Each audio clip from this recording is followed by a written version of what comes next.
மகா பரிசுத்தமும் இரக்கமும் நீதியும் அன்பின் இருந்த எங்கள் அன்பின் ஆண்டவரே, கிருபையா இந்த நல்ல நாளிலும் எங்களை கூட்டி சேர்த்துரே அதற்காக உமக்கு நன்றி செலுத்துகிறோம்.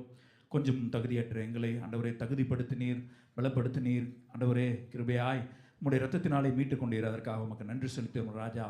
இந்த நாளிலும் ஆண்டவரே மற்றவர்களுக்கு கிடைக்காத ஸ்லாக்கியத்தை எங்களுக்கு தந்திரே, அதற்காக உமக்கு நன்றி செலுத்துகிறோம். கடந்த 4 மாதம் முழுவதும் எங்களை கண்மணி போல பாதுகாத்து கொண்டீர், இந்த மாதத்தையும் காண கிருபை செய்தீர், அதற்காக உமக்கு நன்றி செலுத்துகிறோம் ராஜா. இந்த வேளையிலும் இந்த ஆராதனை உம்முடைய கரத்தில் நாங்கள் தாழ்த்தி ஒப்படைக்கிறோம். நீரே எங்களை ஆண்டு வழி நடத்துங்க. பாடல் ஆராதனை, துதி ஆராதனையை ஆசீர்வாதமாக்கித்தாங்க, சங்கீத ஆராதனை ஆசீர்வாதமாக்கித்தாங்க. ஆண்டவரே இந்த சமூகத்தில் ஏறெடுக்கப்படுகிற விண்ணப்பங்கள் உமக்கு பிரிதியாக இருப்பதாக. உயிருள்ள சாட்சிகளில் நம்ம கிருபைதாங்க. தேவதாசனை மறைத்து நீர் வெளிப்படுவீராக. உடைய மெல்லிய சத்தத்தை நாங்கள் உணர்ந்து கொள்ள எங்களுக்கு கிருபை தாங்க. எங்களோடு பேசுங்க. இந்த நாளிலும் எங்களை நடத்துங்க. எங்களை பரிசுத்த பந்திக்கு ஆயத்தப்படுத்துங்க. இயேசுவின் மூலம் ஜெபிக்கிறோம் எங்கள் ஜீவனம் அன்பு நேர்ந்த நல்ல பிதாவே, ஆமேன். நாம் யாவரும் எழுமி நின்று கர்த்தருடைய நாமத்தை சங்கீதத்தினால் மகிமைப்படுத்துவோம். கர்த்தருடைய பரிசுத்த நாமத்துக்கு ஸ்தோத்திரம். வாசிக்கும்படியாக தெரிந்து கொள்ளப்பட்ட சங்கீத பகுதி சங்கீதம் 96. சங்கீதம் 96, Psalm 96. சங்கீதம் 96. கர்த்தருக்கு புதுப்பாட்டை பாடுங்கள், பூமியின் குடிகளே எல்லாரும் கர்த்தரை பாடுங்கள். கர்த்தரை பாடி அவருடைய நாமத்தை ஸ்தோத்திரித்து நாளுக்கு நாள் அவருடைய இரட்சிப்பை சுவிசேஷமாய் அறியுங்கள். ஜாதிகளுக்குள் அவருடைய மகிமையையும் சகல ஜனங்களுக்குள்ளும் அவருடைய அதிசயங்களையும் விவரித்து சொல்லுங்கள். கர்த்தர் பெரியவரும் மிகவும் ஸ்தோத்திரிக்கப்படத்தக்கவருமாய் இருக்கிறார். எல்லா தேவர்களிலும் பயப்படத்தக்கவர் அவரே. சகல ஜனங்களுடைய தேவர்களும் விக்கிரங்கள் தானே, கர்த்தரோ வானங்களை உண்டாக்கினவர். மகிமையும் கனமும் அவர் சமூகத்தில் இருக்கிறது, வல்லமையும் மகத்துவமும் பரிசுத்த ஸ்தலத்தில் உள்ளது. ஜனங்களின் வம்சங்களே, கர்த்தருக்கு மகிமையையும் வல்லமையை செலுத்துங்கள், கர்த்தருக்கு அதையே செலுத்துங்கள். கர்த்தருக்கு அவருடைய நாமத்திற்குரிய மகிமையை செலுத்தி காணிக்கைகளை கொண்டு வந்து அவருடைய பிரகாரங்களில் பிரவேசியுங்கள். பரிசுத்த அலங்காரத்துடனே கர்த்தரை தொழுது கொள்ளுங்கள், பூலோகத்தாரே நீங்கள் யாவரும் அவருக்கு முன்பாக நடுங்குங்கள். கர்த்தர் ராஜரிகம் பண்ணுகிறார், ஆகையால் பூச்சக்கரம் அசையாதபடி உறுதிப்பட்டிருக்கும். அவர் ஜனங்களை நிதானமாய் நியாயம் தீர்ப்பார் என்று ஜாதிகளுக்குள்ளே சொல்லுங்கள். வானங்கள் மகிழ்ந்து பூமி பூரிப்பாகி சமுத்திரமும் அதன் நிறைவும் முழங்குவதாக. நாடும் அதிலுள்ள யாவும் களிகூறுவதாக. அப்பொழுது கர்த்தருக்கு முன்பாக காட்டு விருட்சங்கள் எல்லாம் கெம்பீரிக்கும். அவர் வருகிறார், அவர் பூமியை நியாயம் தீர்க்க வருகிறார், அவர் பூலோகத்தையும் ஜனங்களை சத்தத்தோடும் நியாயம் தீர்ப்பார். ஆமென். அல்லேலூயா. சங்கீதம் 31 இப்படியாக வாசிக்கிறோம். என் கண்மலையும் என் கோட்டையும் நீரே, உமது நாமத்தின் நிமித்தம் எனக்கு வழிகாட்டி என்னை நடத்தி அருளும். என் காலங்கள் உமது கரத்தில் இருக்கிறது. இதை உணர்ந்தவர்களாய் பாடலாம். எந்தன் ஜீவன் இயேசுவே சொந்தமாக ஆளுமே, எந்தன் காலம் நேரமும் நீரே ஆண்டு நடத்தும். ஆமென்.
ரட்சிக்கப்பட்டு விட்டேன், நான் ஆண்டவருடைய பிள்ளையாக மாறிவிட்டேன், கர்த்தர் என்னை நேசிக்கிறார், நான் ஆண்டவருடைய பிள்ளையானால் எனக்கு துன்பங்கள் உண்டா, நான் ரட்சிக்கப்பட்டவனானால் எனக்கு துன்பங்களிலிருந்து ஒரு பாதுகாப்பு உண்டா? ஏன்னா இன்றைக்கி நிறைய இடத்துல அதான் நம்ம கேட்குறோம், நீ ஆண்டவருடைய பிள்ளையாக மாறிட்டினா உனக்கு அதுக்கப்புறம் என்ன கிடையாது, கஷ்டமே கிடையாது, கண்ணீரே கிடையாது, கவலையே கிடையாது, நோயே கிடையாது, இல்லை வாதைகள் கிடையாது, நிறைய அப்படி கேட்டுக்கிட்டு இருக்கிறோம். எல்லாருக்கும் வரக்கூடிய ஒரு கேள்வி என்னென்னா, நான் ரட்சிக்கப்பட்டேன், இந்த ரட்சிப்பு என்னை இவ்விதமான உபத்திரவங்களிலிருந்து பாடுகளிலிருந்து என்னை தற்காக்குமா, அல்லாவிட்டால் எனக்கு அதன் ஊடாக நான் கடந்து போகத்தான் வேண்டுமா? அநேக கேள்விகள். நான் ரட்சிக்கப்பட்டேன், எனக்கு ஏன் வியாதி வருது,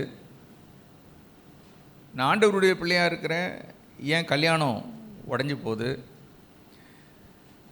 குடும்பம் ஏன் பிரியுது,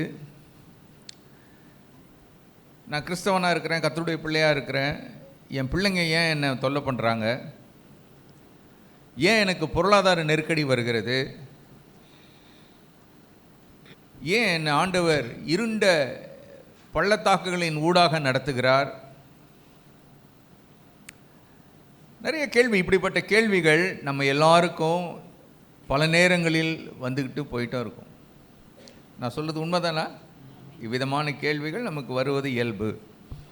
ஆண்டவர் என்ன சொல்லுகிறார் கேட்கலாமே. யோவான் சுவிசேஷம் 16ஆம் அதிகாரம் 33ஆம் வசனம். என்னிடத்தில் உங்களுக்கு சமாதானம் உண்டாயிருக்கும் பொருட்டு இவைகளை உங்களுக்கு சொன்னேன். உலகத்தில் உங்களுக்கு உபத்திரம் உண்டு, ஆனாலும் திடன் கொள்ளுங்கள், நான் உலகத்தை ஜெயித்தேன் என்றார்.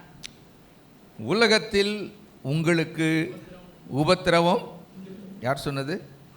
ஆண்டவர் சொல்லிட்டாரு. வேற எந்த அப்போஸ்தலரும் வேற எந்த ஊழியக்காரரும் சொல்லத்துக்கு முன்னால் ஆண்டவரே சொல்லிட்டார். உலகத்தில் உங்களுக்கு உபத்திரவம் உண்டு, ஆனாலும் என்ன பண்ணுங்க? திடன் கொள்ளுங்கள், திடன் கொள்ளுங்கள். சரியா? அப்போது இந்த பாடுகள் அல்லது உபத்திரவங்கள் என்பது யாருமே விரும்பாத ஒன்று. இயேசு தம்முடைய பாடு மரணத்தை குறித்து சொல்லிக்கொண்டே வருகிறார். மனுஷகுமார் இவ்விதமாக பாடுபட வேண்டும், விதமாக சிலுவையில் அறையப்பட்டு 3ஆம் நாள் அவர் உயிரோடு எழும்ப வேண்டும் என்றெல்லாம் அப்படி சொல்லிட்டு வர்றாரு. எல்லாமே இதே கேட்டுட்ருக்கிறான். ஒரே ஒருத்தன் மாத்திரம் என்ன சொல்கிறான்? ஆண்டவரே, இது உமக்கு நேரிடக்கூடாது, நேரிடக்கூடாது.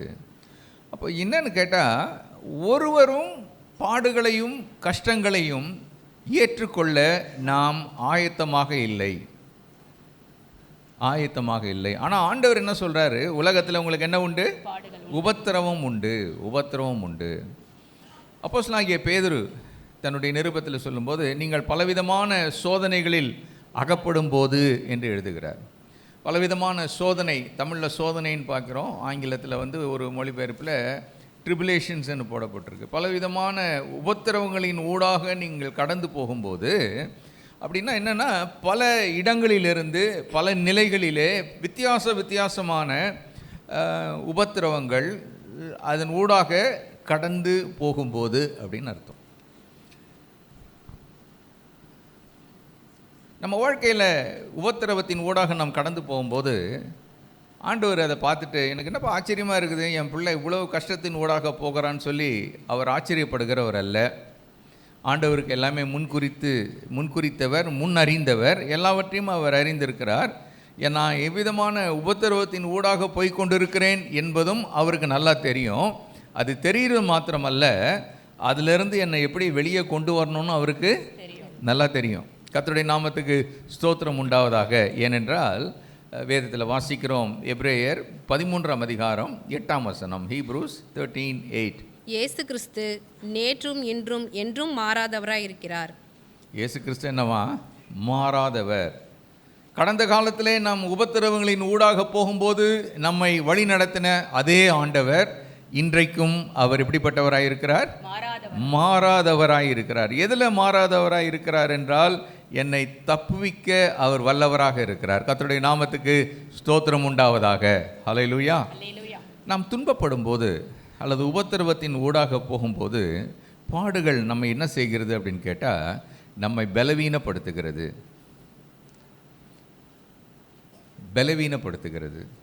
சரியா?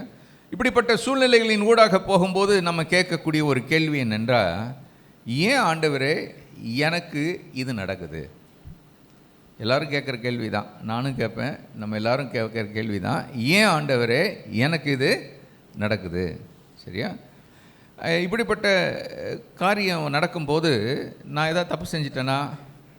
ஆண்டவர் என்னை நேசிக்கிறாரா? நாம் கஷ்டப்படுகிற நேரத்தில் நம்ம பல நேரத்தில் தனிமையாக உணர்கிறோம். நம்ம ஜனங்களை விட்டு கொஞ்சம் தூரமாக இருக்க விரும்புகிறோம். நம்ம என்ன நினைக்கிறோன்னா, ஜனங்க தான் நம்மளை புறக்கணிச்சிட்டாங்க, ஜனங்க தான் நம்மளை ஓரம் தள்ளிட்டாங்க அப்படின்னு நினைக்கிறோம். ஆனால் உண்மையிலே நாம் நம்மை தனிமைப்படுத்தி கொள்ளுகிறோம்.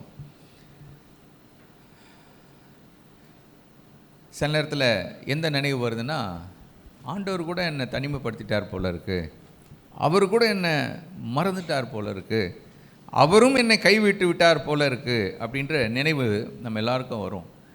நம்முடைய ஆண்டவராக இயேசு கிறிஸ்து சிலுவையில் அவர் தொங்கிக் கொண்டிருக்கும்போது, என் தேவனே ஏன் என்னை கைவிட்டீர்? இது இயேசு கிறிஸ்துவனுடைய பாடு, அவருடைய வேதனையின் உச்சத்தை நாம் இதில் புரிந்து கொள்ளுகிறோம். ஆகவே நாம் பாடுபடும் போது அல்லது கஷ்டப்படும் போது, உபத்திரவத்தின் ஊடாக போகும்போது, நீதிமொழிகளில் வாசிக்கிறோம் பாருங்க, நீ ஆபத்து காலத்தில் சோர்ந்து போவாயானால் உன் பலன் குறுகினது. அப்போ நம்ம பாடுகள், உபத்திரவங்கள் நம்முடைய பலனை அது குறுகி போக செய்கிறது, நாம் பலவீனப்படுகிறோம். ரெண்டாவதாக, நாம் பாடுகளின் ஊடாக போகும்போது, கஷ்டங்களின் ஊடாக போகும்போது நாம் சிறியவர்களாக உணர்கிறோம், குறுகி போகிறோம். இயேசுவுக்கு வந்த பாடுகள், அதை சற்று நாம் பார்க்க வேண்டும் என்றால், அவரை சிறுமைப்படுத்த பல காரியங்களை அவர்கள் செய்தார்கள். இழிவுபடுத்தினார்கள், இகழ்ந்தார்கள், ஒரு முட்கிரீடத்தை அவர் மீது சூட்டினார்கள், அவருக்கு முன்பாக விழுந்தார்கள், அவரை கன்னத்தில் அறைந்தார்கள், அவர் முகத்தில் துப்பினார்கள். இப்படியெல்லாம் நம்ம வேதத்திலே பார்க்கிறோம். ஏன் அதை செய்தார்கள் என்று பார்த்தால், அவரை சிறுமைப்படுத்த வேண்டும். இயேசு இந்த ஒரு கோலத்தில் தான் சிலுவையில் அவர் மரித்தார். இப்போ நம்முடைய வாழ்க்கையை சற்று பார்க்கலாம். பாடுகள் என்று நாம் பார்க்கும்போது, பரிசுத்தவான்களுக்கு பாடுகள் உண்டா அப்படின்னா, நாம் ஒவ்வொரு நாளும் பல்வேறு விதமான பாடுகளின் ஊடாக போகிறோம். நினச்சிடக்கூடாது பாடு அப்படின்ன உடனே பயங்கரமான ஒரு கஷ்டம் இந்த மனுஷனுக்கு வந்துருச்சுங்க, அதை வாய் விட்டு கூட சொல்ல முடியாது, அந்த அளவு துயரம் இந்த மனுஷனுக்கு இருக்குது. இப்போ தான் அவர் ஆஸ்பத்திரி போயிட்டு வந்தார், 5 முறை ஹாஸ்பிட்டலில் அட்மிட் ஆனார், 4-5 மேஜர் சர்ஜரிஸ் பண்ணிட்டு வந்திருக்காரு, அவருக்கு இருக்கிற பாடுகள் அப்படின்னு சில நேரத்தில் வியாதிப்பட்டவர்களை நினைத்து நாம் கவலைப்படுகிறோம். இல்லாவிட்டால் தங்களுடைய வசதி வாய்ப்புகள் எல்லாம் இழந்து ஒன்றுமில்லாத ஒரு நிலையில் போயிட்டு அந்த மனுஷனுக்கு இருக்கிற பாடு பாருங்கள் அப்படின்றோம். ஆனால் நம்ம எல்லாரும் ஒவ்வொரு நாளும் பல்வேறு பாடுகளின் ஊடாக போகிறோம். எப்படின்னு கேட்டால், பல நேரத்தில் நாம் ஜனங்களாலே காயப்படுகிறோம். ஜனங்கள் நம்மை காயப்படுத்துகிறார்கள். எப்படி காயப்படுத்துகிறாங்கன்னா, வார்த்தையில் காயப்படுத்துகிறாங்க, இல்லாவிட்டால் செயல்களில் என்ன பண்ணுறாங்க, காயப்படுத்துகிறாங்க. காயங்களின் ஊடாக நாம் ஒவ்வொரு நாளும் கடந்து போகிறோம். பல எதிர்பார்ப்புகள் நடப்பதில்லை. நிறைய எதிர்பார்ப்போடு இருப்போம், we get disappointed. பிரியமானவர்களே, பல காரியங்களிலே இழப்புகள் வரலாம், சோர்வுகள் வரலாம், கவலைகள் வரலாம், இல்லை வியாதிகள் வரலாம், நம்பிக்கையை நாம் இழக்கலாம், குற்ற உணர்வு நமக்கு இருக்கலாம், நம்முடைய உறவுகளிலே சிக்கல்கள் காணப்படலாம். இது எல்லாம் நம்முடைய வாழ்க்கையிலே நாம் படுகிற பாடுகளை நாம் தவிர்க்க முடியாது. நம்ம விரும்பினாலும் விரும்பாட்டியும் பாடுகள் நமக்கு உண்டு. உண்மைதானே? நம்ம அது எப்படின்னு கேட்டால், அழையாத விருந்தாளியாக நம்ம எல்லாருடைய வாழ்வையும் வரக்கூடியது என்னன்னு கேட்டால் அது பாடு. சில வீட்டில் பார்த்தீங்கன்னா நாய் ரோட்டில் சுற்றிட்டு இருக்கோம், பூனை சுற்றிக்கிட்டு இருக்கோம். நீங்கள் கேட்டை திறந்தோடனே ஃபஸ்ட்டு என்ன பண்ணோம்? நீங்கள் வான்னு கூட கூப்பிட வேணாம், சின்ன குட்டியாக இருக்கும், அதுவே நம்ம வீட்டுக்குள்ளே என்ன பண்ணிடும்? அடைக்கலம் புகுந்துடும். அதை மாதிரி பாடுகளும் அப்படித்தான். நாம் விரும்பினாலும் விரும்பாவிட்டாலும் அது வந்து கொண்டே தான் இருக்கும். சரியா? இதுக்கு நமக்கு ஆப்ஷனே கிடையாது. 10 கேள்வி கொடுத்துட்டு இப்போ எக்ஸாமில் இதில் 5 தெரிந்தெடுத்து எழுது, சூஸ் 5 கொஸ்டின்ஸ் அண்ட் ரைட் அப்படின்னு கொடுக்குறான் பாருங்கள். அந்த ஆப்ஷனே இதில் கிடையாது. கிறிஸ்தவனாக இருப்பதினாலே, கர்த்தருடைய பிள்ளையாக இருப்பதினாலே கட்டாயம் நம்ம எல்லாரும் பாடுகளின் ஊடாகத்தான் போக வேண்டும். கர்த்தருடைய நாமத்துக்கு மகிமை உண்டாவதாக.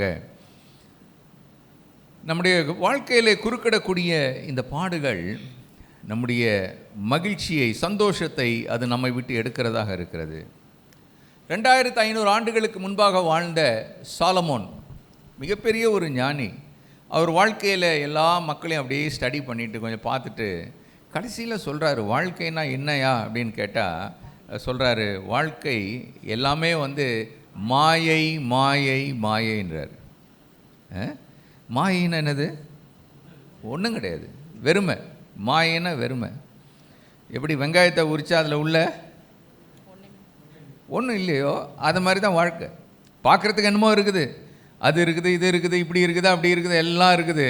ஆனால் உள்ள சொல்லுவாங்க தெலுங்கில், பேரு பெத்த பேரு తాగ రూమ్లో ఏమి లేదు, తాగ నీళ్ళు లేదుன்னு. வீட்டில் ஒன்றும் இல்லை, குடிக்க என்ன கிடையாது, தண்ணி இல்லையா. இதான் life. This is what life is. இதான் வாழ்க்கை.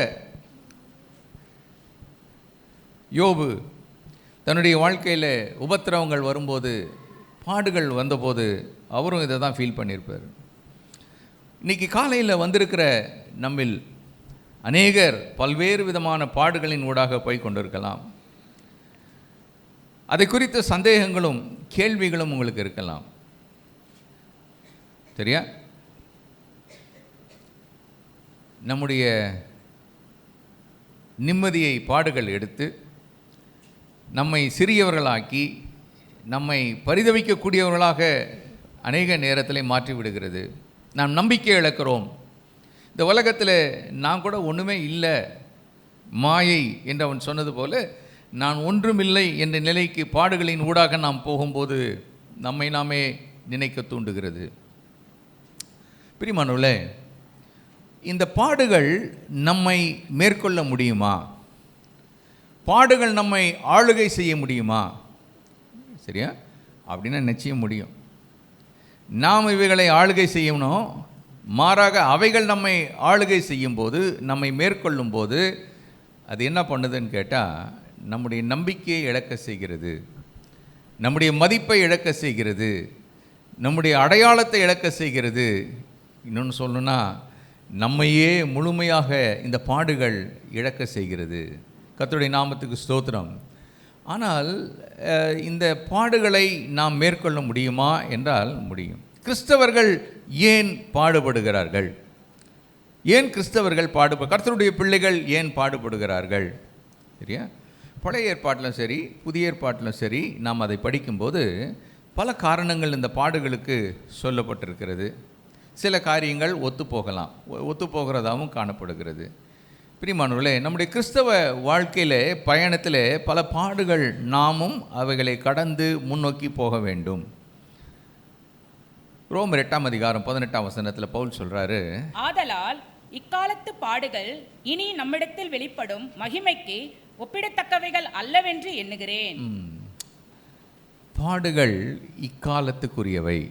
இன்னொரு வார்த்தையில் சொல்லணும்னா டெம்பரரி, தற்காலத்துக்குரியவை. பாடுகள் எல்லாமே தற்காலத்துக்குரியவை. நல்லா ஞாபகம் வச்சுக்கோங்க. டெம்பரரி, தற்காலிகம், இப்பொழுது இருக்கிற பாடுகள். நிறைய பேர் இந்த மாதத்தெல்லாம் ரொம்ப நம்பிக்கை, தமிழ் மாதத்து மேலே நம்பிக்கை வச்சுருப்பாங்க பாருங்கள். எனக்கு சில வியாபாரி நண்பர்கள் இருக்கிறாங்க, கர்த்தரை அறியாதவர்கள், நல்லா பேசுவானுங்க, மார்க்கெட்டில் இருக்காங்க. சிலரும் பேசிகிட்டே இருந்தால் கொஞ்சம் பிஸ்னஸ் டல்லு தான்ப்பா, ஆனால் தை மாதம் வந்துச்சுன்னா வழி, தை பிறந்தால் என்ன பிறக்கும், வழி பிறக்கும். அதுக்காக தான் வெயிட் பண்ணிகிட்டு இருக்கிறேன். இந்த பொங்கல் வச்சிட்டோன்னு வை, அதுக்கப்புறம் அதே தான் பொங்கும். ஆனால் பல பொங்கல்களை பார்த்துட்டாங்க, இன்னும் அந்த பொங்குற அவங்க எதிர்பார்க்குற அந்த பொங்கல் இன்னும் வரல. சிலர் சொல்லுவாங்க, இந்த டைம் எனக்கு சரியில்லைங்க. என்ன சரியில்லை? டைம் இன்னும் ஒரு 3 monthsக்கு அப்படி தான் இருக்குன்னு சொல்கிறாங்க. யார் சொல்கிறா? ஜோசியர், கிளி ஜோசியர், எலி ஜோசியர், அதான் அப்படி சொல்கிறாரு. இன்னும் ஒரு 3 monthsக்கு உங்களுக்கு கொஞ்சம் கஷ்ட காலம் தாங்க, ஒரு 6 monthsக்கு அப்படி தான் இருக்கும். அந்த கண்டத்தை நீங்கள் என்ன பண்ணிடணும்? தாண்டணும். ஏன்டா என்னால் தாண்ட முடிஞ்சா ஏன்டா நான் கஷ்டப்பட்டுனுக்கிறேன், அப்போவே தாண்டிட்டு இருப்பேன்னு. 6 மாதம் கழிச்சு தான் நான் தாண்டணுன்னா என்னப்பா இருக்குது? அது வரைக்கும் நான் தாண்டவமானுமா இந்த கண்டத்தில்? ஸோ நிறைய பேர் என்ன நினைக்கிறோன்னா, பாடுகள் வந்துச்சுன்னா அது ஒரு இது இதாங்க ஒரு 3 மாதம் அப்படி தான் இருக்கும், இல்லை இந்த மாதம் பிறக்கிற வரைக்கும் அப்படி தான் இருக்கும், இல்லை இந்த சூழ்நிலை மாறுற வரைக்கும் இப்படி தாங்க இருக்கும். இன்று பல நேரத்திலே மாறுதல்களுக்காக நாம் காத்திருக்கிறோம். ஆனால் ஆண்டவர் என்ன எதிர்பார்க்குறாருன்னா, எப்பா நீ இந்த சூழ்நிலையில் முதிர்ச்சியாக நீ இருக்கணும், இன்னும் முதிர்ச்சியோடு நீ காணப்படணும், அது மாதிரி நிலைச்சி இருக்கணும். சரியா? இந்த சூழ்நிலைகள் உனக்கு சாதகமாக இருந்தாலும் உனக்கு பாதகமாக இருந்தாலும் நீ நிலைத்திருக்க வேண்டும். நம்ம எல்லாரும் என்ன பண்ணணும்? கர்த்தருக்குள்ளே நிலைத்திருக்க வேண்டும் என்று தேவன் எதிர்பார்க்கிறார். கர்த்தருடைய நாமத்துக்கு மகிமை உண்டாவதாக. இந்த விசுவாசத்தில் பல நிலைகள் இருக்குது பாருங்கள். ஒரு விசுவாசம் என்னன்னு கேட்டால், நம்ம எபிரேயரில் வாசிக்கிறோம், நம்ம எல்லாருக்கும் தெரிந்தது தான். சிங்கங்களின் வாய்களை என்ன பண்ணாங்களா? கட்டினார்கள். சிங்கத்துக்கிட்ட நம்ம தொடவே முடியாது, நம்ம சிங்கத்தை போய். அப்படி தான் ஒருத்தன் இறங்கினானா ஏதோ ஒரு ஜூவில் இறங்கி அந்த சிங்கத்தை தொட்டு பார்க்கணுன்னு இறங்கினானா அவ்வளோதான், இறங்கினவன் தான் பாதாளத்தில். சிங்கத்தை தொட்டு பார்க்குறதுக்கே முடியாது, ஆனால் சிங்கங்களின் வாய்களை என்ன பண்ணாங்களா? விசுவாசத்தினால கட்டினாங்க. சிங்கங்களின் வாய்களை அடைத்தார்கள்.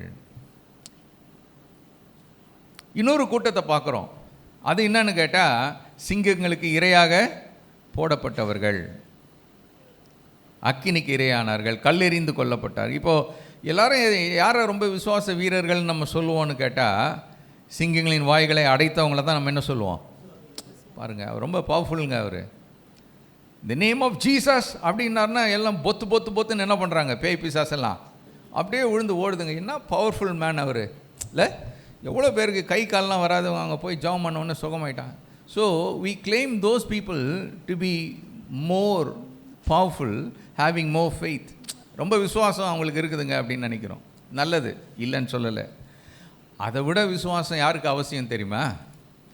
உள்ள சிங்கத்தின் மேலே போடும்போது, என் தேவன் என்னை தப்புவிக்க வல்லவராக இருக்கிறார். சிங்கங்களின் உள்ளே போகிறான் தானியேல், அவனுக்கு ஒரு விசுவாசம் இருந்தது, கர்த்தர் நிச்சயமாக என்னை காப்பாற்றுவார். காலையிலே வர ராஜா கேட்குறாரு, தானியேலே எப்படிப்பா இருக்கிற நீ?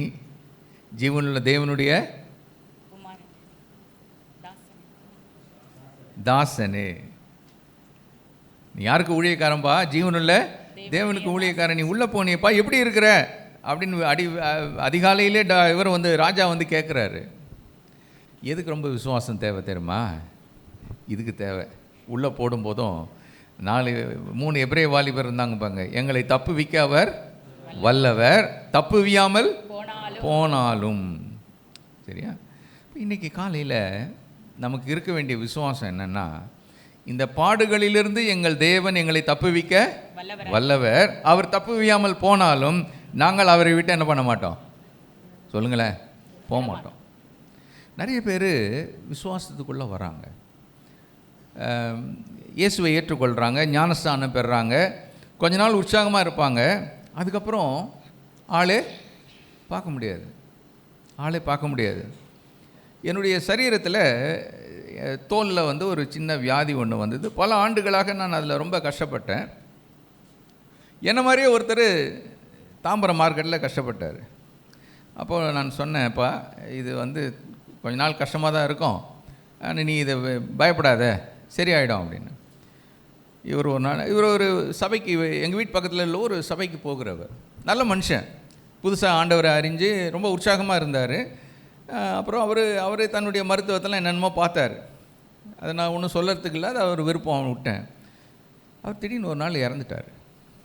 இறக்கிறதுக்கு முன்னாடி என்னை பார்த்துட்டு அவர் சொல்கிறாரு, பாஸ்டர், இந்த ஜெபம் பண்ணால் போயிடும், ஜெபம் பண்ணுங்க, கொஞ்சம் பொறுத்துருங்க, ஜெபம் பண்ணி கொஞ்சம் பொறுத்துருங்க, அதெல்லாம் வேஸ்ட்டு பாஸ்டர். நீங்கள் இந்த டாக்டர்கிட்ட போங்க, அவர் ஒரே ஒரு ஊசி போடுவார், அந்த ஒரு ஊசியில் உங்களுக்கு இந்த வியாதி என்ன ஆகிடும் சொல்லுங்களேன், தானா யாரோ சொன்னாங்க சரியாயிடும்னு, தானே சரியாயிடும் டாக்டர். பாஸ்டர், மாதத்துக்கு ஒரு ஊசி போடணும், எத்தனையோ மாதம் சொன்னார். கர்த்தர் கிருபையினால் ஊசி போடாத நான் இன்றைக்கி உயிரோடு இருக்கிறேன். மாதம் ஊசி போட்டவர் போயிட்டார். அவர் கடைசியாக சொன்ன வார்த்தை, நீ ஜபம்னு இயேசுவே நம்பின்னு இருந்தினா நீ சீக்கிரம் போயிடுவேன்னாரு. எனக்கு மறக்க முடியாத ஒரு வார்த்தைகள் சொல்லி ஒரு வாரத்தில் போயிட்டார். அப்போது அவருடைய விசுவாசம் கடைசியில் தள்ளாடினதுக்கு காரணம் என்னென்னா, ஒரு சிறிய வியாதி. அவர் ஒய்ஃப் சொன்னாங்க, ஐயா ராத்திரியும் பகலும் இவர் வந்து தலையிலிருந்து உச்சந்தலையிலேருந்து உள்ளங்கால் வரைக்கும் யோபு மாதிரி சொரிஞ்சு நிற்கிறாரியான்னு. எனக்கு அதே நல்லா தான் இருந்தேன் நான். ஆனால் கர்த்தர் கிருபை கொடுத்தாரு. விசுவாசத்தில் நிலைத்திருக்க தேவன் தயவு பாராட்டினார். அவர் தன்னுடைய விசுவாசத்தை இழந்து கடைசி நேரத்தில் நல்ல ஆண்டவருக்குள்ளே வந்தவர், ஞானஸ்தானம் பெற்று கர்த்தருடைய காரியங்களில் முனைப்பாக இருந்தவர், தேவன் என்கிட்ட சொல்கிறாரு, நீ ஜெபம் பண்ணிகிட்டே இருந்தேனா சீக்கிரம் போயிடுவேன். அநேகருடைய வாழ்க்கையில் உபத்திரவங்கள், பாடுகள் வரும்போது நம்முடைய விசுவாசம் சோதிக்கப்படுகிறது.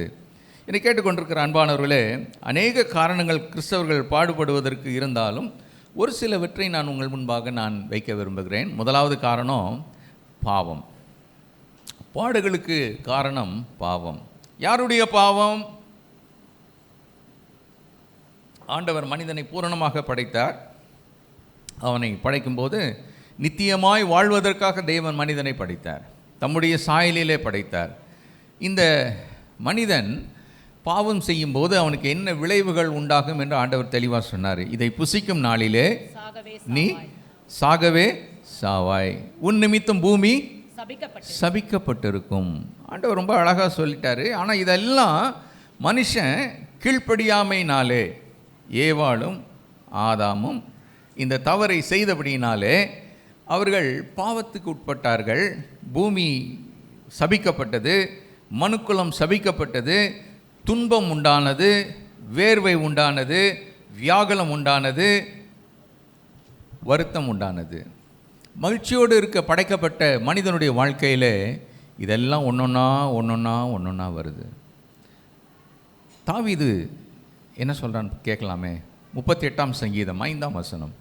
என் மதிகேட்டின் நிமித்தம் என் புண்கள் அழுகி நாற்றம் எடுத்தது. என் மதிகேட்டினால் என் புண்கள் அழுகி நாற்றம் எடுத்தது. யாருடைய மதிகேடு? என்னுடைய மதிகேடு. சங்கீதக்காரர் சொல்றாரு, என்னுடைய மதிகேட்டினாலே. ஒரு மனுஷனுடைய பாவத்தின் நிமித்தமாக முழு மனு வர்க்கமும் நாற்றத்துக்குள்ளானது. இன்னொரு வார்த்தையில் சொல்லணும்னா வியாகுலத்துக்குள்ளாக, பாடுகளுக்குள்ளாக போனது.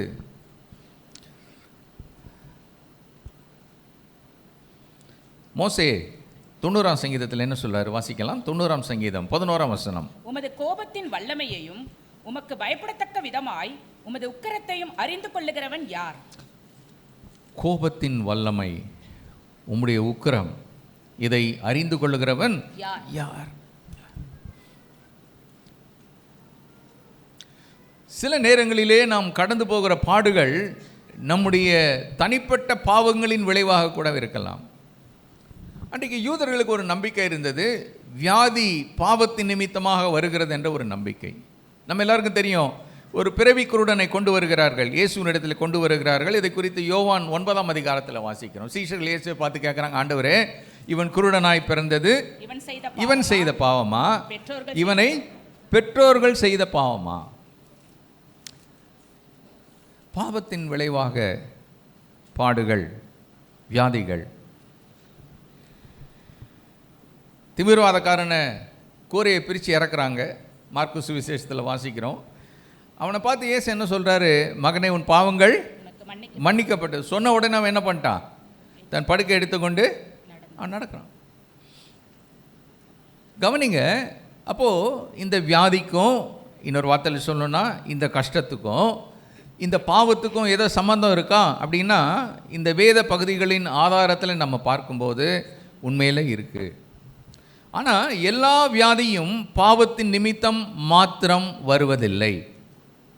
நல்ல வெயிலில், இந்த அக்னி நட்சத்திரத்தில் நல்ல வெயிலில் போயிட்டு ரொம்ப அனலாக இருக்குது, எரியுதுன்னு சொல்லி வந்து வீட்டில் குளிச்சு பாருங்கள், பச்சை தண்ணியில் என்ன வரும்? உடனே ஜுரம் வரும். இம்மீடியட்டாக குளித்தா உடனே ஜுரம் வரும். இப்போ அது இயற்கைக்கு விரோதமாக போகும்போதும் நமக்கு என்ன வருது? வியாதி வருது. டாக்டர்கிட்ட போனால் கேட்குறாரு, உங்கள் அப்பா எப்படி இறந்தார்? உங்கள் அப்பாவுக்கு என்ன வியாதியெல்லாம் இருந்தது? உங்கள் அம்மாவுக்கு என்ன வியாதி இருந்தது? என்னன்னு கேட்டால், எதுக்கு? உனக்கும் அதான். உங்கள் அப்பாவுக்கு சுகர் இருந்ததா? உனக்கு என்ன வரும்? கட்டாயம் வரும். பிபி இருந்ததா? தப்பாமல் வரும். இதெல்லாம் கேட்குறாரு. அப்போது நோய் எதனால் வருதுன்னா, ஒரு ஹெரிடிட்டரி, அது அந்த ஜெனட்டிக்கல் ஃபேக்டர் இல்லையா? மூதாதையருக்கு இருக்கிறது நமக்கும் வரலாம். ஸோ பல காரணங்களால் வியாதி வருகிறது. ஸோ தப்பாக நினச்சிடாதீங்க, வெறும் பாவத்தின் நிமித்தம் மாத்திரம் வருவதல்ல, பாவமும் அதற்கு ஒரு காரணம். சரி, இப்போது கஷ்டம் எனக்கு வருது, பல விதமான பாடுகளில் நான் தவிக்கும் போது ஆண்டவர் உணர்த்துவார். பல வருடங்களுக்கு முன்பதாக நம்ம பாஸ்டர் ஆண்டிகிட்ட ஒரு நாள் நான் ஜெபம் பண்ண வந்தேன். அப்போ நான் சின்ன பையன், ஜெபம் பண்ண வந்தேன். எனக்கு உடம்பு சரியில்லை. அப்போ எதிர் வீட்டில் இருந்தோம், நம்ம சபை அங்கே தான் இருந்தது. அந்த பாஸ்டர் அம்மா என்ன கேட்டாங்கன்னா, மகனே, நீ ஏதாவது பாவம் பண்ணியா அப்படின்னு கேட்டாங்க. நான் எதுக்கு வந்திருக்கேன்? எனக்கு வியாதி இருக்குது, ஜெபம் பண்ணுங்கன்னு வந்தேன். நான் என்ன எதிர்பார்த்தேன்னு கேட்டால், அவங்க என் தலைமையில் கை வச்சு ஜெபம் பண்ணி, பாஸ்டர் அப்போ இங்கே வெளியூர் போயிருந்தார், ஜெபம் பண்ணுவாங்கன்னு எதிர்பார்த்தா அவங்க என்ன கேட்குறாங்க, நான் ஜெபம் பண்ணுறேன்ப்பா, ஆனால் அதுக்கு முன்னாடி நீ சொல்லு, ஏதாவது பாவம் பண்ணியிருந்தா ஆண்டவர்கிட்ட என்ன பண்ணு, அறிக்கை செய்து அது சரி பண்ணு அப்படின்னா. எனக்கு மனசு கொஞ்சம் சங்கடமாக தான் இருந்தது. ஜெபம் பண்ண சொன்னால் என்ன பண்ண அவங்க, என்னை திருப்பி ஒரு கேள்வி கேட்குறாங்களே அப்படின்னு. ஆனால் ஜெபம் பண்ணாங்க. பட் அந்த கேள்வி என் மனசில் இன்றைக்கும் அவங்க கேட்டது பசுமையாக இருக்குது, எனக்கு உதவுது. என்ன உதவுதுன்னா, ஆஸ்பத்திரியில் படுத்திருக்கும்போது, வீட்டில் முடியாமல் வியாதிப்பட்டிருக்கும்போது இந்த கேள்வி, மகனே, நீ ஏதாவது பாவம் செஞ்சுருக்கிறியா? இது ஆண்டவர் கேட்குறார். அப்போது ஆதாமுடைய பாவத்தின் விளைவாக மனுக்குலம் முழுவதும் சபிக்கப்பட்டது, பாடுகளுக்கு வந்தது. என் வாழ்க்கையில் வரக்கூடிய சில தனிமையான பாடுகள் என்னுடைய பாவத்தின் விளைவாக கூட வரலாம். இந்த பாவத்தை ஆண்டவர் சுட்டி காட்டுவது எதற்காக அப்படின்னு கேட்டால், நான் மனம் திரும்ப வேண்டும், தேவன் அண்டை மீண்டும் கிட்டி சேர வேண்டும். ஒரு அப்பா எதுக்கு சிட்சிக்கிறாருன்னு கேட்டால், தன் பிள்ளை என்ன பண்ணணும், திருந்தணும். ஆண்டவர் அதுக்கு தான் நமக்கு இதை கொடுக்குறாரு. அப்படி திருந்தும்போது எப்படிப்பட்ட நிலையில் திருந்தணும் அப்படின்னு கேட்டால், நம்ம தவறு மனிதர்களுக்கு விரோதமாக செஞ்சுருந்தோன்னா, மனிதர்களுக்கு விரோதமாக பாவம் செய்திருப்போமே ஆனால், சகை சொன்னால் பாருங்க, என்ன சொன்னால், நான் எத்தனை மடங்கு திருப்பி கொடுத்துட்றேன், நாலத்தனையாக நான் திருப்பி கொடுத்துட்றேன். இயேசுநாதர் உள்ள ஒரு வீட்டுக்குள்ளே வந்தால் சந்தோஷம் பாருங்கள். அந்த வீட்டுக்கு என்ன வந்தது, ரட்சிப்பு வந்தது. ஆனால் வீட்டில் இருக்கிற பணம்லாம் அவர் வெளியே போகும்போது எல்லாம் போயிடுச்சு. எப்படிங்க போச்சுன்னா, நாலத்தனையாக திருப்பி கொடுத்துட்டு மீதி இருக்கிறத என்ன பண்ணுறான், என் ஆஸ்திகளில் பாதியை ஏழைகளுக்கு நான் கொடுக்குறேன். கொஞ்சம் கால்குலேட் பண்ணி பாருங்களேன், அவனுக்கு எது ரொம்ப வேல்யூபிள் அப்படின்னா, இந்த பணத்தை விட ரட்சிப்பு மோர் வேல்யூபிள். ஆமென். ஆண்டவர் நம்மகிட்ட அதை எதிர்பார்க்குறாரு. அப்போ நீ தப்பு பண்ணிட்ட பரவாயில்ல, உன் சகோதரனுக்கு விரோதமாக தப்பு பண்ணியிருந்தீனா, உன் அயலகத்தானுக்கு விரோதமாக தப்பு பண்ணியிருந்தீனா, நீ என்ன பண்ண, அதை திருப்பி கொடுத்துரு, திருப்பி கொடுத்துரு. அப்படி திருப்பி கொடுக்கும்போது ஒரு மனம் திரும்புதல் உண்டாகிறது. இந்த பாடுகள் ஏன் அப்படின்னு கேட்டால், பாவத்தின் நிமித்தம் பாடுகள் கர்த்தர் தருவது எதற்கென்றால் ஒரு மனம் திரும்புதலை கட்டளிடும்படியாக. இதை தேவன் மிக விலை உயர்ந்ததாக பார்க்கிறார், விசேஷமாக பார்க்கிறார். லூக்கா 15ஆம் அதிகாரம் 7ஆம் வசனம். அதுபோல மனம் திரும்ப அவசியமில்லாத 99 நீதிமான்களை குறித்து சந்தோஷம் உண்டாயிருக்கிறதை பார்க்கிலும் மனம் திரும்புகிற ஒரே பாவியின் நிமித்தம் பரலோகத்தில் மிகுந்த சந்தோஷம் உண்டாயிருக்கும் என்று உங்களுக்கு சொல்லுகிறேன். ஒரே பாவியின் நிமித்தம். மனம் திரும்பாத 99 விட்டுட்டார் ஆண்டவர். அதை பற்றி கவலைப்படாதீங்க. மனம் திரும்புகிற ஒரே பாவி. அப்போ அந்த ஒரு பாவியாக ஏன் நம்ம இருக்கக்கூடாது?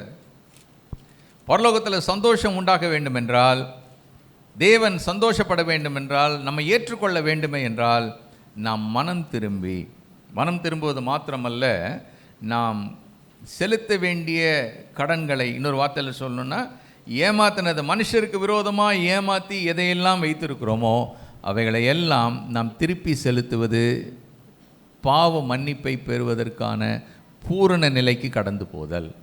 ஆமென். இரண்டாவதாக, ஏன் நமக்கு பாடுகள்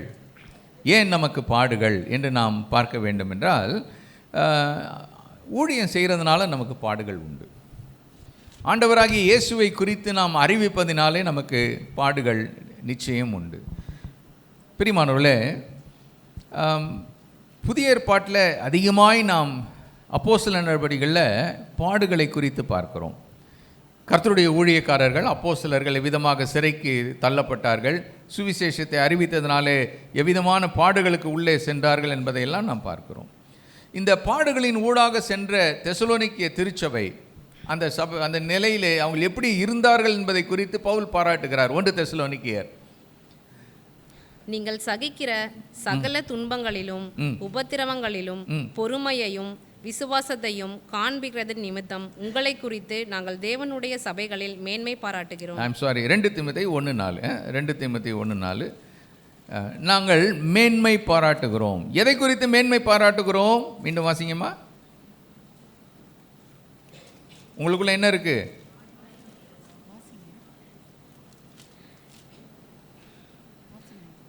நாங்கள் தேவனுடைய சபைகளில் மேன்மை பாராட்டுகிறோம். நீங்கள் சகிக்கிற சகல துன்பங்களிலும் உபத்திரவங்களிலும் பொறுமையையும் விசுவாசத்தையும் காண்பிக்கிறதன் நிமித்தம் உங்களை குறித்து நாங்கள் தேவனுடைய சபைகளில் மேன்மை பாராட்டுகிறோம். பொறுமை.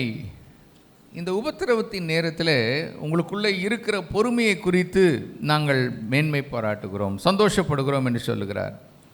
பிரியமானவர்களே, அப்போஸ்தலனாகிய பவுலுடைய ஊழியத்தை நாம் பார்ப்போமேயானால், பல்வேறு நேரங்களில் அவர் மரணத்துக்குள்ளாக கடந்து போனார். சவுக்காலே வாரினால் அடிக்கப்பட்டார், கல்லெறியப்பட்டார், கப்பர் சேதங்களில் அவர் காணப்பட்டார்.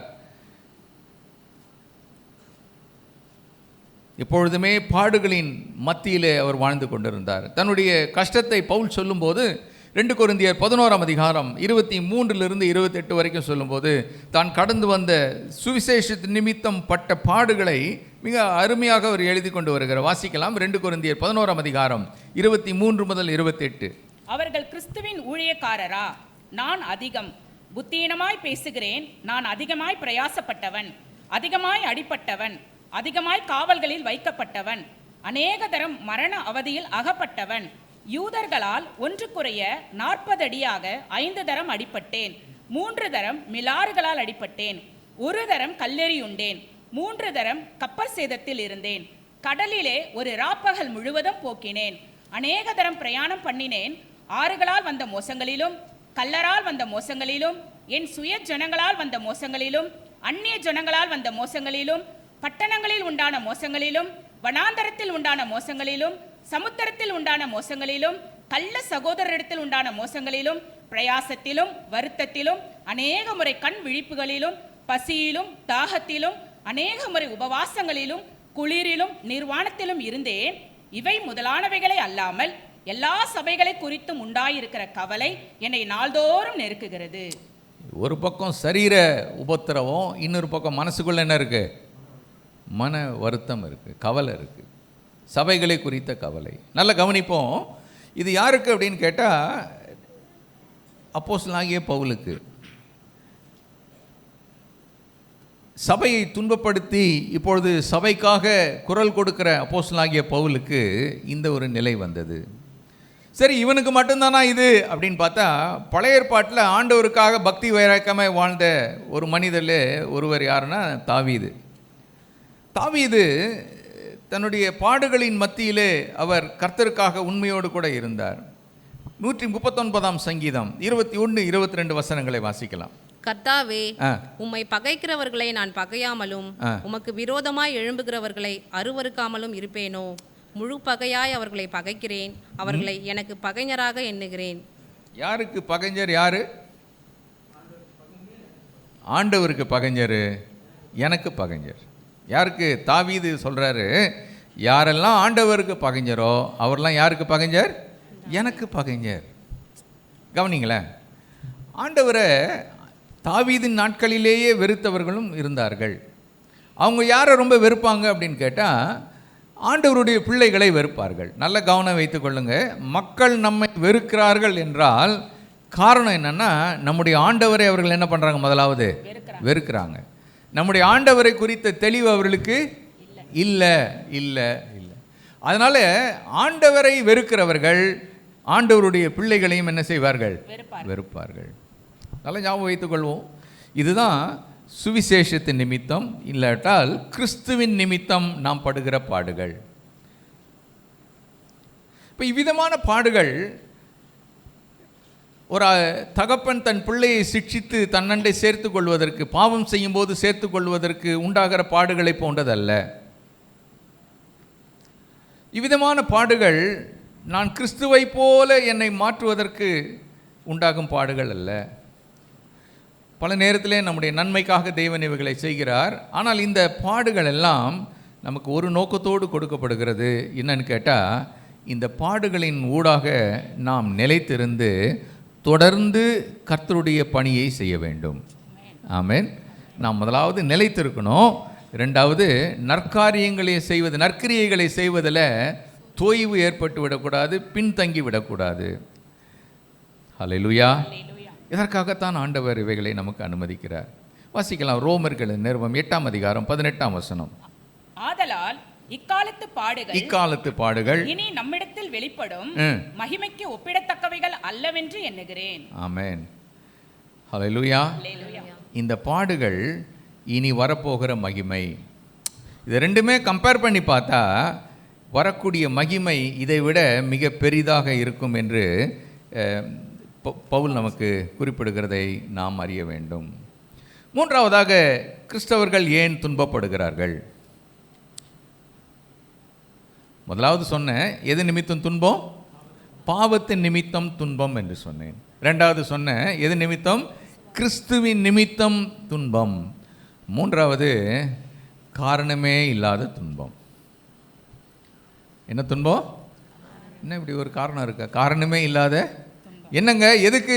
இதுக்கு விளக்கமே துன்பத்துக்கு தர முடியாது, தர முடியாது. Suffering sometimes has no explanations. ஏன்னு தெரியாது. சரியா? யோபு அவருடைய பாடுகளை குறித்து நம்ம எல்லாரும் அறிவோம். சரியா? அவருடைய பாடுகள் ஒரு விளங்க முடியாத பாடுகள். அவருடைய பாடுகளை குறித்து அவர் மனைவிக்கு புரியல, அவருடைய பாடுகளை குறித்து அவருடைய நண்பர்களுக்கு புரியல, அவருடைய பாடுகளை குறித்து அவருக்கே புரியல. அதான் யோபனுடைய பாடுகள். வந்தவன் ஒவ்வொன்றும் ஒரு காரணத்தை சொல்லிட்டு போயிட்டான். இதுவாக இருக்கலாம், அதுவாக இருக்கலாம், அதனால் ஆண்டவர் உண்மை என்ன பண்ணுவார்? புடமிடுகிறார், இப்படியெல்லாம் சொல்லிட்டு போயிட்டான். அவனுக்கு தெரிஞ்சது அதான். But nobody nose why Job had to go through a huge level of suffering. சரி, யோபுக்கே தெரிலங்க. அதனால் கேள்வி கேட்குறார் ஆண்டவரை. ஏன் ஆண்டவரே? வாசிக்க வேணா, யோபு நீங்கள் வீட்டில் போய் வாசித்து பாருங்கள். 9ஆம் அதிகாரம் 28லேருந்து 35 வரைக்கும் நீங்கள் வாசித்து பாருங்கள். அவருடைய கேள்வி நிறையா இருக்கும் அதில். ஏன் ஆண்டவரே? 16 முறை யோபு ஆண்டவரை பார்த்து கேட்குறாரு. இந்த முழு புஸ்தகத்தில் பார்த்தீங்கன்னா கிட்டத்தட்ட 16 முறை ஏன் ஆண்டவரே, ஏன் ஆண்டவரே, ஏன் நான் பாடுபடுறேன் கேள்வி கேட்குறாரு. பிரியமானவர்களே, பல நேரத்தில் இங்கே வந்திருக்கிற நம்மில் அநேகர் இப்படிப்பட்ட கேள்வியோடு இருக்கலாம். ஏன் ஆண்டவரே நான் மட்டும் பாடுபடுறேன்? ஏன் எனக்கு மட்டும் இதை அனுமதிக்கிறீர்? எனக்கு மட்டும் ஏன் இதை அனுமதிக்கிறீர்?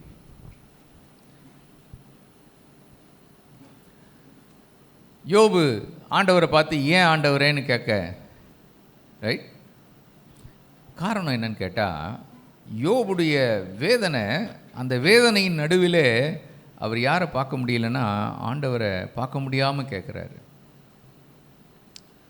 அவருடைய பாடுகள் மிக அதிகமாக இருந்ததுனால இப்படிப்பட்ட கேள்விகள் அவருடைய வாழ்க்கையிலேருந்து வந்தது. ஒருவேளை ஆண்டவர் என்னை கைவிட்டாரோ,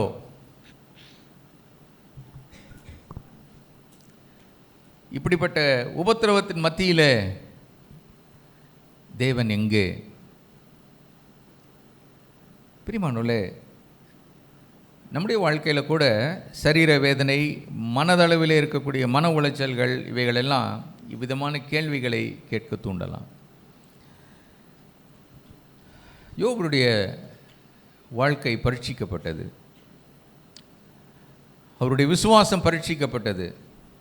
சில நேரத்தில் யோபு தடுமாறினது போல நம்ம காணப்பட்டாலும், அவருக்கு தேவன் வைத்த இந்த பாடுகளின் மத்தியில், இந்த சோதனையில் அவர் வெற்றி பெற்றார். ஏன் எப்படிங்க வெற்றி பெற்றார் அப்படின்னு கேட்டால், யோபு சொல்கிறாரு, என் மீட்பர் உயிரோடு இருக்கிறார். ஹல்லேலூயா. கர்த்தர் கொடுத்தார், கர்த்தர், அதே கர்த்தரை தான் என்ன பண்ணார்? அவருக்கு ஒரு நம்பிக்கை இருந்தது. பல நேரங்களில் ஏன் என்று கேட்ட அதே யோபு கர்த்தரை நம்பினார். இன்றைக்கி நம்ம வாழ்க்கையில் பல நேரத்தில் கஷ்டமான நேரங்களில் நாமும் இப்படிப்பட்ட கேள்விகளை கேட்கலாம். ஆனால் நம்ம நம்பிக்கை ஒருபோதும் ஆண்டவரை விட்டு எழுந்து விடவே கூடாது. ஆமென்.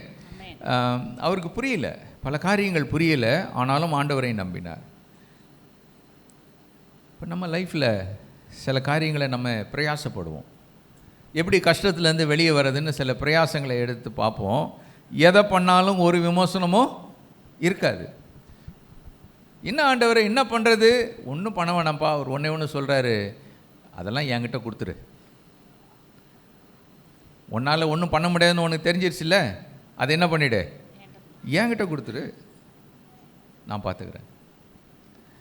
இன்றைக்கி நீங்களும் நானும் காரணமே தெரியாத சூழ்நிலைகளின் ஊடாக கடந்து போகும்போது நம்ம எல்லோரும் பொதுவாகவே ஏன்னு கேட்போம் பாருங்கள். சின்ன குழந்தை முதற்கொண்டு பெரியவங்க வரைக்கும் எதை கேட்டாலும், இதை ஏன் என்ன செய்ய சொல்கிறீங்க, இதை ஏன் சாப்பிடக்கூடாது, இதை ஏன் உடுத்தக்கூடாது, அங்கே ஏன் போகக்கூடாது, எப்போ பார்த்தாலும் ஒரு கேள்வி இருக்கும், ஏன் அப்படின்னு. சில நேரத்தில் தீர்வு ஏன்னு கேட்குறதுனால வரப்போகிறதில்ல. ஆண்டவரே, நான் உம்முடைய கரங்களிலே என்னை ஒப்பு கொடுக்குறேன். என்னால் முடிஞ்சதெல்லாம் நான் செஞ்சு பார்த்துட்டேன். ஆண்டவரே, நீர் எல்லாவற்றையும் ஆளுகை செய்கிறீர், உம்முடைய கையில் என்னை ஒப்பு கொடுக்குறேன், என்னுடைய இந்த பிரச்சனையை ஒப்பு கொடுக்குறேன், என்னுடைய இயலாமையை நான் ஒப்பு கொடுக்குறேன் என்று சொல்லும்போது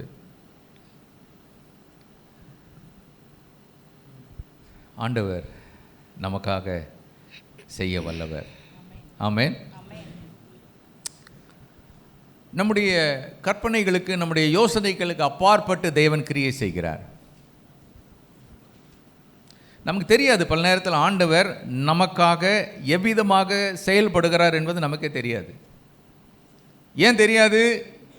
பவுல் சொல்கிறாரு, ரோமர் 11ஆம் அதிகாரம் 33ஆம் வசனத்தில்,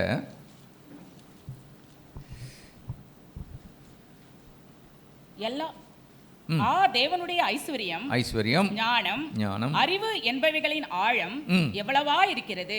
அவருடைய நியாய தீர்ப்புகள் அளவிடப்படாதவைகள், அவருடைய வழிகள் ஆராயப்படாதவைகள். அவருடைய வழி என்ன பண்ண முடியாது, நம்மளால ஆராயவே முடியாது.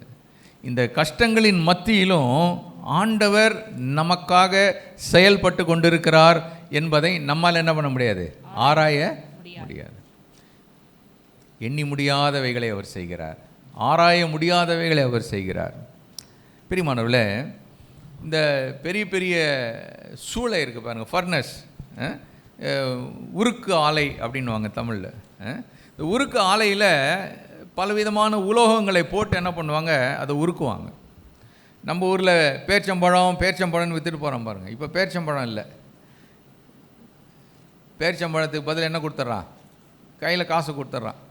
இந்த பேர்ச்சம்பழங்காரன் போகும்போது பார்க்கணும், சின்ன சின்ன பசங்க வீட்டில் இருக்கிற ஓட்டை உடசெல்லாம் என்ன பண்ணும், தூக்கிட்டு பேர்ச்சம்பழம்னு ஓடும். இந்த பேர்ச்சம்பழங்காரன் என்ன பண்ணுவான், எல்லாத்தையும் எடுத்துகிட்டு போய் அவன் ஒரு பெரிய கோடவுனில் தள்ளிடுவான், காயலங்கடைக்காரங்கிட்ட போய் போட்டுருவான்.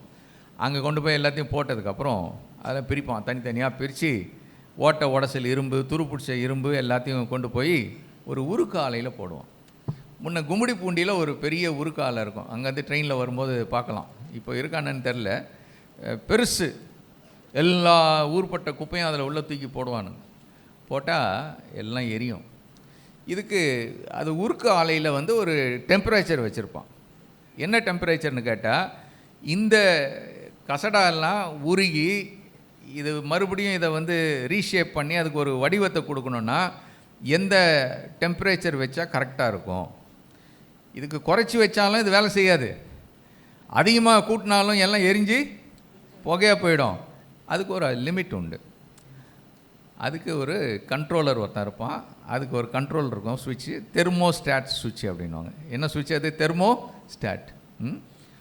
எப்படி நம்ம வீட்டில் உதாரணத்துக்கு சொன்ன இந்த ஓவன்லாம் வச்சுருக்கோம் பாருங்கள், அப்படி இது எத்தனை வேணும் அப்படி ஏற்றுறோம் இறக்குறோம்ல, அது மாதிரி பெரிய ஃபர்னஸ்க்கு அது கண்ட்ரோல் பண்ண ஒருத்தன் நிற்பான்.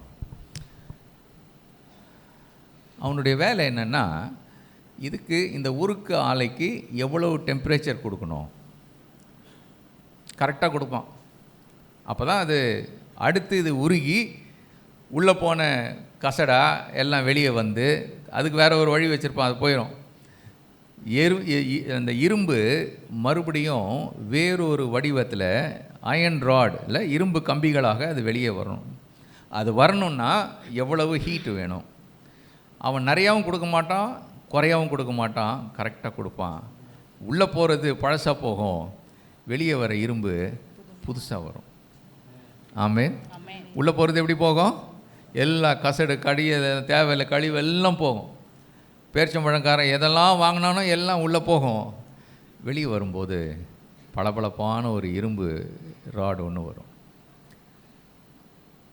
இது யார் கையில் இருக்குதுன்னு பார்த்தீங்கன்னா, நிறைய பேர் வேலை செய்கிறாங்க, அந்த பதம் கரெக்டாக வைக்கிறான் பாருங்கள். யார், தெர்மோஸ்டாட் ஆப்ரேட்டர் இல்லை, அந்த சூடை கூட்டுறவன் குறைக்கிறவன் இருக்கான் பாருங்கள்.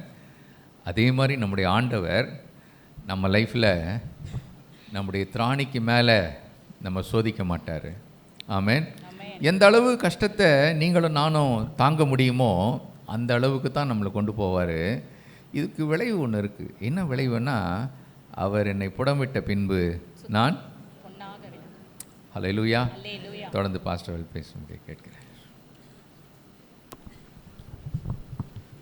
பல நேரத்தில் பல நேரங்களில் நாம் கர்த்தருடைய பிரசன்னத்துக்கு வரும் பொழுது நாம் எதிர்பார்ப்பது ஒரு ஆசீர்வாதம், ஒரு ஆசீர்வாதமான ஒரு காரியம். அருமையாக உள்ள இன்னும் சொல்ல வேண்டும், இது ஒரு ஆசீர்வாதம் தான். பல நேரத்தில் ஒரு கேள்வி உண்டு, why do saints have to suffer? Why do saints go through suffering? பார்த்தோம் காரணம், I suffer because maybe it is because of sin. Because of sin. நீங்கள் ஆண்டோட பிள்ளைகளாய் முதல் அதை ரூல் அவுட் பண்ணணுமா?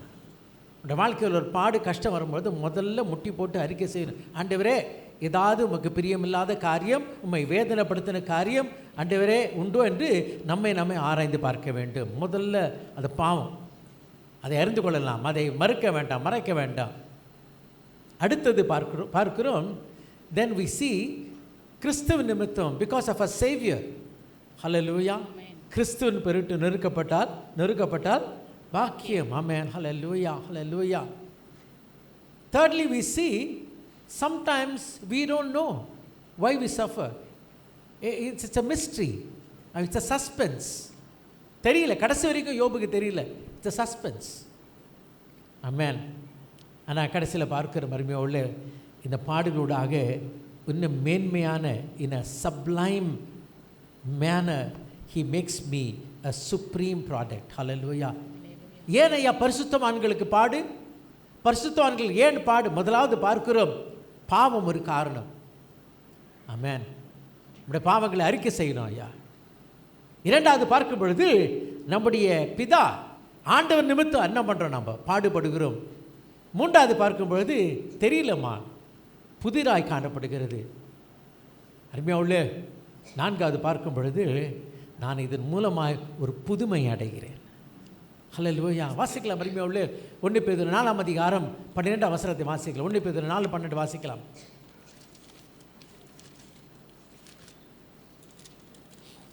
அவர் இயேசு கிறிஸ்து 1 பேதுரு 4:12ங்களாமா? 12. பிரியமானவர்களே, பிரியமானவர்களே, உங்களை சோதிக்கும்படி உங்கள் நடுவில் பற்றி எரிகிற அக்கினியை குறித்து ஏதோ புதுமை என்று ஐயா, திகையாமல். இன்னைக்கு கர்த்தருடைய பிள்ளையே என்னங்க, ஏன்னா இன்னைக்கு ஆண்டவருடைய பிள்ளை பாடுபடக்கூடாது, கிறிஸ்தவனா கஷ்டம் வரக்கூடாது. ஸோ புதுமையாக நினைக்காதப்பா, ஏதோ புதுசு நினைக்காத. இன்றைக்கி எப்படி தான் நம்ம சபை நினைக்குது, இன்றைக்கி ஆண்டோடைய பிள்ளைங்கள்லாம் அப்படின்னா என்ன, இது நம்மளுக்கு நடக்கக்கூடாது. இல்லைப்பா, கர்த்தருடைய பிள்ளையே உன்னோட வாழ்க்கையில் பாடுகள் உண்டு. ஆண்டவர் தெளிவாக சொல்லிட்டார், உலகத்தில் உங்களுக்கு என்ன இருக்கும், உபத்திரமும் உண்டு உண்டு. ஆமென். ஹல்லேலூயா. இன்றைக்கி ஆண்டோடைய பிள்ளைகளாக அறிக்கை செஞ்ச பிறகு அதுக்கு பிறகு பார்த்தீங்கன்னா இதுக்கு பிறகெல்லாம் நல்லது தான். ஒன்று, ஆண்டவருக்காக பாடுபடுவது நல்லது. அப்போஸ்தலர் நடபடிகள் 5 அதிகாரம் 40-41 வாசிக்கலாம். Acts chapter 5 verse 40 and 41. அப்பொழுது அவர்கள் அவருடைய நாமத்துக்காக தாங்கள் அவமானம் அடைவதற்கு அவருடைய நாமத்துக்காக தாங்கள் அவமானம் அடைவதற்கு பாத்திரராக முந்தின வாசகத்தை வாசிங்கம்மா. முந்தின 40 வாசிங்க முதல்ல. அப்பொழுது அவர்கள் அவனுடைய யோசனைக்கு உடன்பட்டு அப்போஸ்தலரை வரவழைத்து அடித்து இயேசுவின் நாமத்தை குறித்து பேசக்கூடாது. இயேசு பத்தி பேசுவா எல்லாம் போட்டு நில்லுகடாது, எல்லாம் நில்லு, அடின்னு அடிச்சு பேசக்கூடாதபடி கட்டளையிட்டு அவர்களை விடுதலையாக்கினார்கள். எப்படி விடுதலை ஆக்கினாங்க? அடின்னு அடிச்சு விடுதலை ஆக்கினாங்க. அவர்களை எல்லாரும் கூப்பிட்டு இப்ப என்ன பண்ணாங்க, அவருடைய நாமத்துக்காக தாங்கள் அவமானம் பார்த்தீங்கன்னா இவங்க வந்து இந்த சீசன் எல்லாம் இப்ப என்ன பண்றாங்க, அடி வாங்கிட்டு இப்ப வெளியே வராங்க. அடி வாங்கிட்டு வெளியே வராங்க. வெளியே வரும்போது அவருடைய நாமத்துக்காக அவமானப்பட்டதை பாத்திரராக எண்ணப்பட்டபடியினால் சந்தோஷமாய் ஆலோசனை சங்கத்தை விட்டு புறப்பட்டு போய் தினந்தோறும் தேவாலயத்திலேயும் உள்ள அடிபட்டு வெளியே வரும்போது எப்படி வராங்க, எப்படி வந்தாங்க தெரியுமா? சொல்லிட்டா, இப்போ பேதுரு யோவான் பேசிக்க 2 பேரும் அவங்க தான் அப்பப்போ லடாய் இருக்குமே, கூட இருப்பாங்க, லடாய் இருக்கும். உனக்கு எத்தனை அடி அடித்தாங்க? 10. எனக்கு 15 கொடுத்தாங்க. இதை அவமானமாக எண்ணவில்லை. ஆமென். ஹல்லேலூயா. ஹல்லேலூயா. டேவிட் வில்கர்சன் கேள்விப்பட்டிருக்கீங்களான்னு தெரியல. கிராஸ் அண்ட் த சுவிட்ச் பிளேட், an amazing மினிஸ்டர். ஒரு முறை சுவிசேஷம் பிரசங்கித்தபடினால அவரை அரெஸ்ட் பண்ணிட்டாங்க போலீஸ் அரெஸ்ட் பண்ணி கையில் விலங்கு போட்டாங்க. உடனே கேமராமேன் வந்தான். பொதுவாக என்ன பண்ணுவாங்க, இதில் ஒரு கைக்கிட்டெல்லாம் போட்டு துணிலாம் போட்டு துண்டுலாம் போட்டு மூடுவாங்க. இவர் என்ன பண்ணார் தெரியுமா, அப்படி தூக்கி காட்டினார். ஹல்லேலூயா. கிறிஸ்துவின் பொருட்டு நெருக்கப்பட்டால் ஒன்று தெரியுமா, போன வாரம் நம்ம மணிப்பூரில் 3 ஊழியக்காரனை கொண்டுட்டாங்க தெரியுமா? நம்ம இந்த நாட்களில் அவங்க எதுக்கு போனாங்க, ஒரு சமாதான கூட்டத்துக்கு போனார்கள். சமாதானம் பண்ண வேண்டும். அந்த கூட்டத்துக்கு போன 3 பேரை 3 ஊழியக்காரனை கொண்டுட்டாங்க. ஐயா, இந்த நாட்களில் அறிந்து கொள்ளலாம் மறுமையோடு இன்றைக்கு இந்த காலத்துக்கு ஏற்ற ஒரு செய்தி. தயவு செய்து இந்த செய்தி அற்பமாக என்ன வேண்டாம். ஏனென்றால் அருமையாளர் இன்றைக்கு கிறிஸ்தவ என்ன நடக்குது, பாடுனா நமக்கு சம்பந்தம் இல்லாத ஒன்று நினைக்கிறது இல்லை. அப்படி நினைக்க வேண்டாம். அருமையாளர் இன்றைக்கு ஆண்டவன் விடுவிக்க வல்லவர். ஆனால் சில நேரத்தில் நம்ம இந்த பாதையினூடாக கற்று கொண்டு போகும் பொழுது ஒரு நோக்கம் உண்டு. ஒன்று, என் பாவத்தை நான் அறிக்கை செய்யணும். ஆமாம், ஏதாவது ஒரு தப்பு இருந்துச்சுன்னா முதல்ல அறிக்கை செய்து அதை விட்டு விடுவோம். இரண்டாவது பார்க்கும் பொழுது, ஐயா கர்த்தர் இந்த பாதையில் என்னை கொண்டு போகிறார், இதுக்கு பிறகு நான் சுத்த பொண்ணாய் விளங்குவேன். அவர் லேவியனை உட்கார்ந்து புடமிடுகிற தேவனாக இருக்க. கண்ணில் முடிச்சு ஜெபிக்கலாமா? கண்ணில் முடிச்சு ஜெபிக்கலாம். கர்த்தருடைய பிள்ளையே, முதல் செய்ய வேண்டிய காரியம், ஏதாவது கஷ்டம்னா அறிக்கை செய்வோமா? ஆண்டவரே, இன்னும் ஏதாவது என்கிட்ட ஏதாவது மறைவாக ஏதாவது தப்பு இருக்குங்களா? ஏதாவது ஒளிஞ்சிக்கிட்டு இருக்கா? ஏதாவது உங்கள் பிரியமில்லாத காரியம் என்கிட்ட இன்னும் இருக்கா? என்னுடைய பேச்சில், என்னுடைய பழக்கத்தில், என்னுடைய பார்வையில் ஏதாவது இருக்கா ஆண்டவரே? ஆமென். என் உறவுகள் ஏதாவது இருக்கா? என்னை சுட்டி காட்டுங்க, அதை நான் அறிக்கை செய்கிறேன். அறிக்கை செய்து அதை விட்டு விடுவோம், இரக்கத்தை பெறுவோம். இதுதான் நம்ம செய்ய வேண்டிய வேலை. இதுக்கு பிறகெல்லாம் அவர் பார்த்துக்குவார். இதை நான் செஞ்சிடணும். இது நான் ஒவ்வொரு கர்த்தருடைய பிள்ளையும் அருமையாக உள்ள பாடுகள் வந்தால் முதலாவது நாம் ஆண்டோடைய பலிபீடத்துக்கு போய், ஆண்டவரே என்னை அர்ப்பணிக்கிறேன், என்னை பரிசுத்தப்படுத்தும். ஆமென். ஹல்லேலூயா. முதல் செய்ய வேண்டிய காரியம் அதுதான். அதுக்கு பிறகு தொடர்ந்து யார் என்ன சொன்னாலும் தயவுசெய்து கேட்காதீங்க. மற்றவங்க சொல்லுவாங்க, ஐயா நீ எவரை தப்பு பண்ணிட்டார். ஆமாயா, நான் செஞ்சேன், நான் ஜெபம் பண்ணிட்டேன், இதுக்கு மேலே கிடையாது. நான் இதுக்கு பிறகு யார் குற்றப்படுத்தினாலும் அந்த குற்றத்தை நாம் எடுத்துக்கொள்ள வேண்டிய அவசியம் இல்லை. தயவு செய்து அறிந்து கொள்ளலாம். ஏன்னா இன்றைக்கி ஒரு கிறிஸ்தவ கூட்டமே இருக்குது. ஏன் தெரியுமா? அவங்க பாடுபடுறாங்க, அவங்க எதோ தப்பு பண்ணிட்டாங்க, இவன் செஞ்ச தப்பு, இவங்க அம்மா அப்பா செஞ்ச தப்புன்னு சொல்லிட்டு நிறைய பேசுகிறதுக்கு ஆட்கள் இருக்கிறாங்க. You don't have to listen. அடுத்தது அறிந்து கொள்ளலாம். இந்த பாடுகளாக போவதற்கு கர்த்தர் என்னை தெரிந்து கொண்டார். யோபை தெரிந்து கொண்டார். அறிந்து கொள்ளலாம். யோபை கர்த்தர் தெரிந்து கொண்டார். கர்த்தருடைய பிள்ளையை நம்மை கர்த்தர் தெரிந்து கொள்கிறார். God chose Job and God chooses you. ஹல்லேலூயா. இது ஒரு பெரிய பாக்கியம், இது ஒரு மேன்மை, இது ஒரு பாக்கியம். அறிந்து கொள்ளலாம். ஆமென். ஹல்லேலூயா. இது ஆண்டவருக்காக, ஆண்டவர் நிமித்தம் இந்த பாதையில் நான் கடந்து போகிறேன். ஹல்லேலூயா. ஐயா நான் வெட்கப்பட போகிறதில்ல. ஆண்டவருக்காக ஐயா நான் பெருமையோடு வந்தாங்கய்யா. அந்த சீசர்கள் பெருமையோடு வந்தாங்க. கர்த்தருடைய பிள்ளையை இந்த பாடுவிடா கடந்து போக தலை குனிஞ்சு போக வேண்டிய அவசியம் இல்லை. தலை நிமிர்ந்து கொண்டு போகலாம். ஆமென். ஹல்லேலூயா. இந்த அவமானம்லாம் இது ஒரு பெரிய பாக்கியம், நமக்கு பெரிய பாக்கியம். ஆமென். ஹல்லேலூயா. சில நேரத்தில் இது கூட விளங்கலையே, சில நேரத்தில் புரியலையே, புதிராக இருக்கே. ஆமாம், அருமையாக உள்ள இந்த பாதையிலும் கர்த்தர் நம்மை கொண்டு போகிறார். இதையும் அறிந்து கொள்ளலாம். எக்ஸ்பிளனேஷனே கிடையாது, விளக்கமே கிடையாது. என்ன பிரசங்கம் கேட்டாலும், என்ன வசனம் வாசாலும் இதுக்கு ஒரு அர்த்த வியாக்கியானம் எனக்கு கிடைக்கல. கடைசி வரைக்கும் யோபுக்கு பதில் இல்லை. சிலதுக்கெல்லாம் பதில் கிடைக்காது. அறிந்து கொள்ள, இந்த உண்மையை சத்தியத்தை அறிந்து கொள்ளலாம். ஆமென். அதே நேரத்தில் அவர் என்னை மறந்து விடுகிற தேவன் அல்ல. அவர் எனக்கு பதில் கொடுக்க மாட்டார், அதுக்கு பதில் எனக்கு பாக்கியம் கொடுப்பார். ஆமென். யோபுக்கு பதில் கொடுக்கல, அதுக்கு பதிலுக்கு பதிலாக டபுள் கொடுத்துட்டார். ஹல்லேலூயா. அதான் நம்முடைய தேவன். ஆகையால் தயவுசெய்து பதில் எதிர்பார்க்காதீங்க. இந்த ஆண்டவர் கணக்கு பார்த்து டபுளாக கொடுப்பார். ஹல்லேலூயா. சுத்த பொன்னாய் விளங்குவார். ஆண்டவரே, இந்த வேளையில் இந்த நாட்களில் இந்த வசனத்தை, இந்த வார்த்தை எங்களோடு பேசுகிறபடி நான் இன்றைக்கி யார் என்னென்ன கேள்வியோடு இருக்கிறார்களோ எங்களுக்கு தெரியல ஆண்டவரே. ஏன் இந்த நிலை, ஏன் இந்த மாறாத நிலைமை காணப்படுகிறது? பல நேரத்தில் ஆண்டவரே இருதயத்தின் ஆழத்தில் குமரி கொண்டிருக்கிற ஒரு நிலைமையை பார்க்கிற ஆண்டவர், இந்த நாளில் நம்முடைய வார்த்தையை நாங்கள் ஏற்றுக்கொள்கிறோம். முதலாவது எங்களை நான் அறிக்கை செய்கிறோம் ஆண்டவரே. மறுபடியும் எங்களை அறிக்கை செய்கிறோம் ஆண்டவரே. எங்களில் இருக்க என்ன குறை இருந்தாலும் எங்களுக்காக வழக்காடுகிற ஆண்டவரே ஒரு தேவன் இருக்கிறபடினால் ஸ்தோத்திரம், ஒரு இயேசு இருக்கிறபடினால் ஸ்தோத்திரம். ஹல்லேலூயா, ஹல்லேலூயா. என்னுடைய பாவங்களை நீர் இன்றைக்கும் ஆண்டவரே கழுவி சுத்திகரிக்கிற தேவனாக இருக்கிறபடினால் ஸ்தோத்திரம். அதுக்கு பிறகு ஆண்டவரே, ஒரு துக்க முகத்தோடு போக வேண்டாயா. இந்த இடத்த விட்டு போகும்பொழுது ஆண்டவரே தலை நிமிர்ந்தவர்களாக யார் என்ன வேணால் பேசிட்டோமே. ஹல்லேலூயா. இந்த பாடுவடாக போக எங்களுக்கு தெரிந்து கொண்டீர். சீக்கிரத்தில் ஆண்டவரே நாங்கள் சுத்த பொன்னாய் ஆண்டவரே விளங்குபடி செய்கி. காரணம் என்ன? நீர் அங்கே தெர்மோஸ்டாட் பக்கத்திலேயே நிற்கிறீர் ஆண்டவரே. அந்த ஒரு சூடு அதிகரிக்காதபடி, அந்த சூடு குறையாதபடி பக்கத்திலேயே உட்கார்ந்து கொண்டு இருக்கிறபடினால ஸ்தோத்திரம். தொடர்ந்து மக்களை ஆசீர்வதியும், ஊழியக்காரனை ஆசீர்வதியும். இயேசு நாமத்தில் வேண்டிக் கொள்கிறோம் பிதாவே. ஆமென், ஆமென்.